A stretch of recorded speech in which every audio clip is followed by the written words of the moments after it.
My name is Daniel, and I used to work night shifts at a nursing home just outside Birmingham.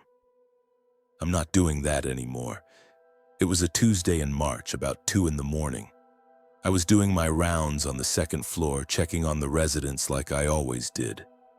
Most of them were asleep or at least quiet in their rooms. The hallway lights were dimmed down to that yellowish glow that makes everything look a bit off. You get used to it after a while. I'd been working there for 3 years. I knew every resident, every squeaky floorboard, every weird noise the building made when it settled. So when I heard footsteps coming from room 24, I noticed right away. Heavy footsteps. Slow and deliberate. Room 24 was where Mr. Patterson stayed, 87 years old, advanced dementia, completely bedridden for the past 8 months. He couldn't walk. His legs didn't work anymore. I stood in the hallway and listened. The footsteps came again, definitely coming from his room. My first thought was that someone had gotten in there somehow.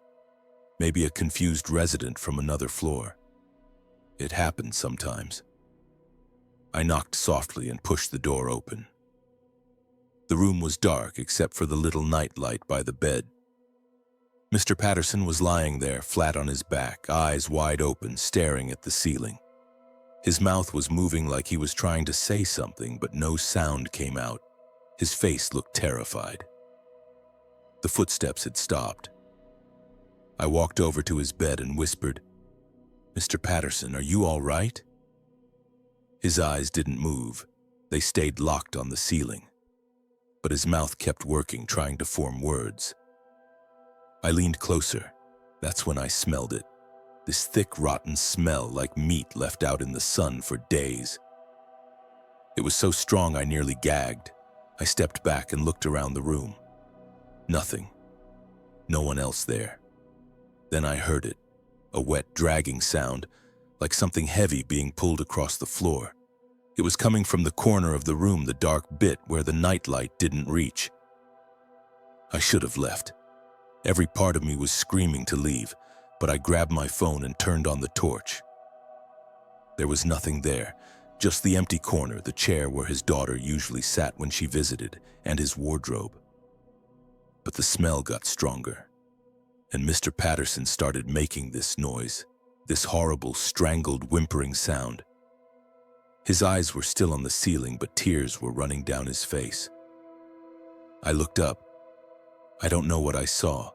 My brain couldn't make sense of it. It was dark and it was wrong, and it was pressed against the ceiling directly above his bed. It looked almost human, but the proportions were all off. The limbs were too long, bent at angles that weren't right. And it was looking at me. I ran. I didn't think about it, didn't try to be professional or brave. I just ran out of that room and down the hallway and didn't stop until I was in the break room with the door locked.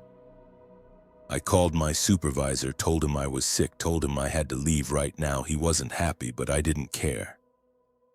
I grabbed my coat and my bag and I left through the front entrance. As I was walking to my car, I looked up at the second floor windows. The light was on in room 24, and there was a shadow moving across the curtains. Not the shadow of an old man lying in bed. The shadow of something tall and thin pacing back and forth. Mr. Patterson died that night.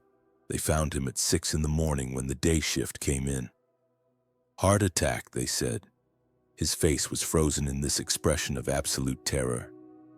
The other night shift worker, Emma, said she'd checked on him at 4 and he'd been fine, sleeping peacefully. I never told anyone what I saw. What would I even say?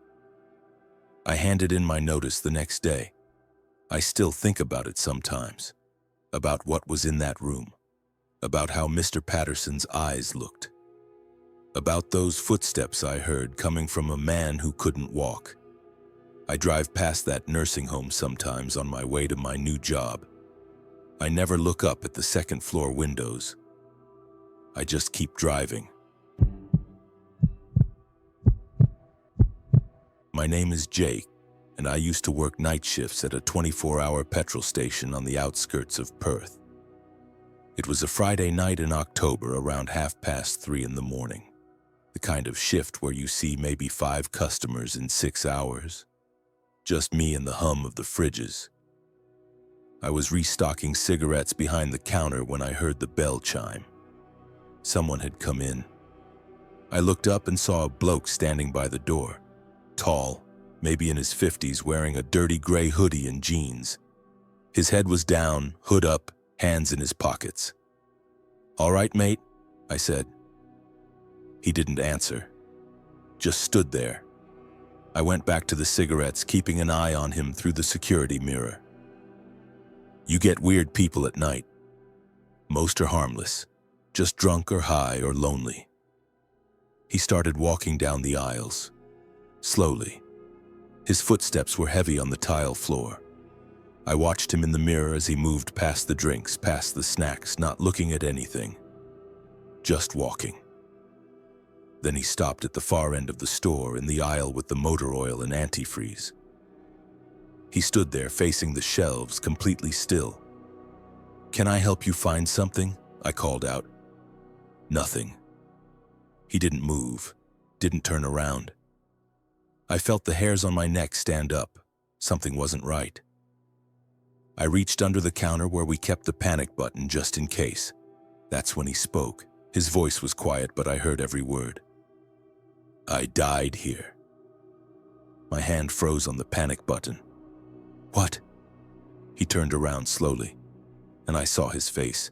It was gray, not pale, gray like concrete. His eyes were bloodshot, the whites completely red. And his mouth was hanging open slightly, like his jaw didn't quite work properly. "I died right here," he said again, pointing at the floor beneath him. 3 years ago. I couldn't move, couldn't speak. My brain was trying to make sense of what I was seeing, but it couldn't. He started walking toward me, that same slow, heavy walk. Each footstep echoed too loud in the empty shop. "I was doing your job," he said. "Night shift. A bloke came in with a knife, wanted the money from the till." I knew this story. Everyone who worked here knew it. A guy named David.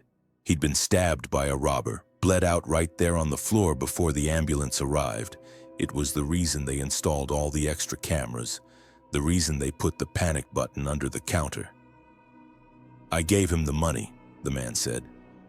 He was halfway down the aisle now, but he stabbed me anyway, right here. He touched his stomach. His hoodie was wet there, dark and wet. "You're not real," I whispered. "You're not real." He smiled. His teeth were wrong, too gray, like everything else about him. "Tell my wife I'm sorry," he said. "Tell her I didn't suffer." He was at the counter now, right in front of me. I could smell him. Copper and rot and something chemical. I pressed myself against the wall behind me. He reached out with one hand. His fingers were gray and stiff. He placed something on the counter, a wallet. "Give this to her," he said. I looked down at the wallet. It was old, leather, stained with something dark. When I looked back up, he was gone. The shop was empty. The bell hadn't chimed. The door hadn't opened. He was just gone. I grabbed my phone with shaking hands and pulled up the CCTV feed on the security app. I rewound the footage to when the bell had chimed. The footage showed the door opening by itself, no one coming in. Then it showed me standing behind the counter, stocking cigarettes. Then it showed me stopping, staring at nothing. Standing completely still for nearly 4 minutes, staring at the empty aisle. Then it showed me backing up against the wall, terrified, looking at the empty space in front of the counter. I was alone the entire time, but the wallet was real. It was sitting right there on the counter. I opened it with trembling hands. Inside was a driver's license. David Morrison. The photo showed a man in his 50s, the same face I'd just seen. The license had expired 3 years ago. There was also a photo, a woman and 2 kids smiling at the beach. I called the police, told them I'd found a wallet, didn't mention the rest. They came and picked it up, said they'd try to locate the family. I walked out of that job right then. Didn't even finish my shift, left the till unlocked, left everything, and drove home. A week later, I saw something in the local news. David Morrison's wife had been contacted. She'd been given his wallet, the wallet that had been taken by the robber 3 years ago and never recovered. She said it was a miracle. Said it gave her closure. I never told anyone what really happened. How I got that wallet, who gave it to me. I work day shifts now at a different petrol station across town. I'll never work nights again. Thank you for listening to my stories. If you want more stories like these, then kindly give this video a thumbs up and subscribe the channel for more videos.